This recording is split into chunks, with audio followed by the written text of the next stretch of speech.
So, ngayon, meron na naman tayong ipaprank kasi mayroon na namang natulog sa oras ng trabaho.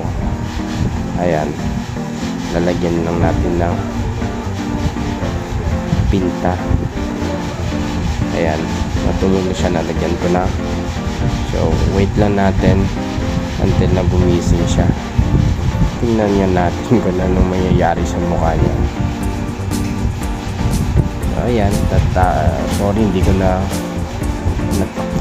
ko na videohan yung paglagay ko eh. So ngayon, ayan, natulog na siya, nagdumising na siya pala. Ayan, so nakita niya kung ano nilagay ko, nilagyan siya ng pinta, tapos siguro dumami kasi pag nahawakan mo yan, dadami yan. So katulad din ito, yung isang to, natulog din to sa oras ng trabaho. So ayan yung nangyari sa kanya. Nalagyan din siya. So, siya yung pangalawa, natulog din sa oras ng trabaho. Kaya nalagyan din siya ng pinta.